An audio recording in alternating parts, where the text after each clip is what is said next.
Radhe Radhe friends, कैसे हैं आप लोग। उम्मीद करते हैं आप लोग बहुत बहुत बहुत अच्छे होंगे और ईश्वर से यही प्रार्थना करते हैं कि आप लोग अपने जीवन में खुश रहें, मस्त रहें, स्वस्थ रहें और ढेर सारी खूब तरक्की करें। तो यहाँ पे ये समय हो रहे हैं 3:30। सुबह से मैं काम में बहुत बिजी थी और मुझे नींद भी आ रही क्योंकि मैं आज थोड़ी जल्दी जग गई थी, बहुत सारे काम थे। तो यहाँ पे कपड़े वगैरह सूख चुके हैं, वो मैं लेके आई हूँ, उसको तह कर लेती हूँ। और यहाँ पे मैं चल रही हूँ पैकिंग करने। तो इसमें रखे थे कपड़े। मैंने बोला था ना कि मैं उस दिन शॉपिंग करने गई थी, दिखाऊंगी शॉपिंग में क्या लेके आई हूँ। तो भतीजे का है स्पेशल कुछ सेलिब्रेशन, मैं मायके जाके दिखाऊंगी। अगला वाला ब्लॉग, कल वाला देखिएगा आप लोग, बहुत ही स्पेशल होगा कल का ब्लॉग। तो वहाँ के लिए मैंने ले लिए हैं बहुत सारे गिफ्ट्स और अभी लेने बाकी हैं। और गिफ्ट में मैंने सिर्फ अभी कपड़े लिए हैं। तो कपड़े मैंने यहाँ पे एक इसमें था। तो ये डब्बा ना मुझे बैग में रखने में प्रॉब्लम हो रही थी, तो डब्बे को मैंने निकाल दिया। यहाँ पे इसको मैं फेंक देती हूँ बाहर। आग जलाती हूँ ना, आग जलाने में काम आएगा। और सारे कपड़े मैंने इसमें रख लिए। तो यहाँ पे कैसे कैसे मैं कपड़े लेके आई हूँ मैं दिखा रही हूँ। ये छोटे वाले भतीजे के लिए है, छोटे भाई के लड़के के लिए मैं लेके जा रही हूँ क्योंकि उसी का है। आप लोग खुद भी अंदाज़ा लगा सकते हैं, नहीं लगा सकते तो कल के ब्लॉग में मिल जाएगा आप लोगों को देखने के लिए।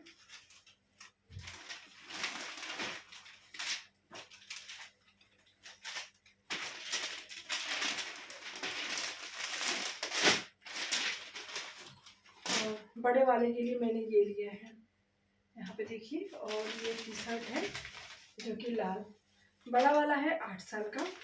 तो मैंने गर्मियों में पहनने लायक ही कपड़े लिए हैं।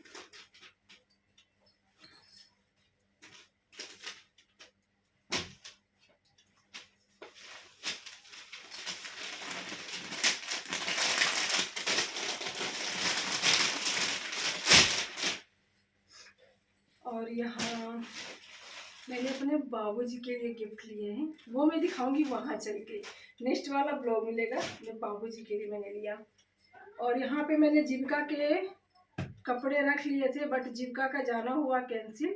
मुझे तो अलग ही खुशी है जाने की, तो गुरुजी बोले तुम भी मत जाओ। और बच्चों के चक्कर से ही मैं कब से जाने की प्लानिंग कर रही हूँ, जनवरी से। जनवरी गया, फरवरी गया, मार्च भी गया, अप्रैल आ गया, अप्रैल भी जाने वाला है, लेकिन अब तो 10-11 तारीख हो ही गए। तो इस तरीके से मैं कर लेती हूँ अपनी पूरी प्लानिंग। इसमें कर लूँगी मैं सारे कपड़े पैक।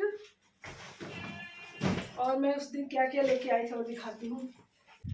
तो मैंने उस दिन अपने बेटे के लिए इतने सारे कपड़े मैंने बेटे के लिए लेके आई, क्योंकि बेटे को भी कहीं जाना है। सब आपको नेक्स्ट वीडियो में मिल जाएगा देखने के लिए। तो उसकी भी प्लानिंग मैंने की, सिर्फ बेटे को जूता लेके आना है, बाकी मैंने उसके कपड़े जीन्स, टी शर्ट, लोअर, बनियान, अंडरवियर और जूते लाने बाकी हैं। तो वो बेटे के कपड़े हैं, अब खोल के नहीं दिखा पाऊँगी कितने लेके आए थे। 1 2 3 4 5 6 लेके आए थे। ये बेटे का है। चलो ना मायके चले नाना के। फाइनली बैग तो पैक हो गया। अब बच्चों के ड्रेस वगैरह है, सब धुल के रेडी कर लेते हैं, क्योंकि सुबह सुबह मॉर्निंग में कोशिश करूँगी निकलने की।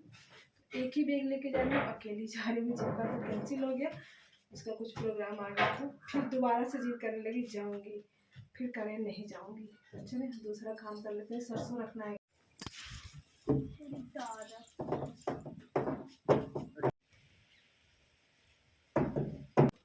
जब भी गुरुजी इसको धोने की प्लानिंग करते हैं ना, तो इसमें पानी भरा रहता है। लेकिन आज ऐसा हुआ कि पानी ख़त्म हो गया और लाइट भी नहीं थी, तो वो झटपट से ना बोले कि चलो इसे साफ़ कर देते हैं। और देख सकते हैं कितना इसमें कचरा हो गया था, और इसी से साफ़ करेंगे। हम इसको डालेंगे पहले और थोड़ा सा निरमा वगैरह डाल के भी अच्छे से इसको साफ़ कर ले। इससे ना काई वगैरह बिल्कुल भी साफ़ हो जाती है। तो शाम हो गई है, शाम के टाइम ये काम कर रहे हैं, 4 या 5 बज रहे होंगे। और यहाँ पे लहसुन रखा था, हमने कहा चलो लहसुन को भी साफ़ कर लेते हैं। कल मुझे चले जाना है मायके, तो मुझे मायके जाना है तो ये सारी तैयारी हम कर लेते हैं। घर आने के बाद अच्छा नहीं लगता है ना कि ये सारी चीज़ें बची रहे। तो लहसुन हमने साफ़ कर दिया और कुछ लहसुन मैं किचन में ले आकर रख देती हूँ ताकि रोज़ रोज़ मुझे दूसरी जगह से लेना ना पड़े। उसके बाद खेतों में हम आ गए, तो खेतों में हमने देखा कि हमारी जो बोड़ा लोबिया है ना बहुत अच्छे तैयार हो गए हैं। 2 से 3 दिन में ना इसकी सब्जियां निकलने लगेंगी और इतना निकलने लगेगी कि कोई खाने वाला भी नहीं रहेगा। और खीरा भी इतने सुंदर सुंदर तैयार हो रहे हैं और इधर धनिया भी दूसरी वाली तैयार हो रही है, पहली वाली ख़त्म हो रही है। और करेले की तो बात ही कुछ और है। मैंने सोचा चलो मायके लेके चलते हैं करेले, बट वहाँ पे भी सारी सब्जियां फलने लगी हैं तो हमने कहा रहने देते हैं। तो इतनी सारे करेली हम और भी तोड़ लेते हैं और यहाँ पे बरसीन वगैरह काट लेते हैं। तो गुरुजी बोले ना कल भी बरसीन काटने आना, फिर मायके जाना। हमने कहा कल का कल सोचेंगे।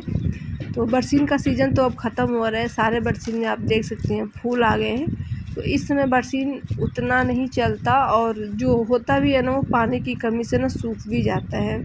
उसके बाद इसको भर के हम लेके चले। बहुत हल्का हो गया इस समय बरसीन, बहुत हल्का होता है, पानी वगैरह कम रहती है ना तो बहुत ही हल्का होता है। इसीलिए आकर बाहर रख देंगे, फिर गुरुजी घर ले जाएंगे। और यहाँ पे चरी बो रहे हैं, पशुओं को खाने के लिए चरी की व्यवस्था करनी है। तो जहाँ जहाँ भी खेत खाली हो रहा है वहाँ पे लग जा रहा है। और भिंडी तो हमारी इतनी सुंदर लग रही है कि क्या ही पूछे। भिंडी, घिया और उसके बाद से जो एक बांडा की सब्ज़ी आती है ना वो भी। और कुछ हमने यहाँ पे अपनी फुलवारी भी लगा रखी है जिसमें बहुत ही प्यारे प्यारे फूल आ चुके हैं। और बहुत रात हो गई हम लोगों को काम करते करते, तो जीविका इंतज़ार करते करते घर पे वो खेत आ गई। आप तो देख सकते हैं कितना अंधेरा लग रहा है, सनसेट हो गया है, 7+ भी हो गया है। तो इतनी रात को जीविका आई खेत में, हमने कहा चलो अब हम लोग निकल ही रहे थे तब तक जीविका की एंट्री भी हो गई।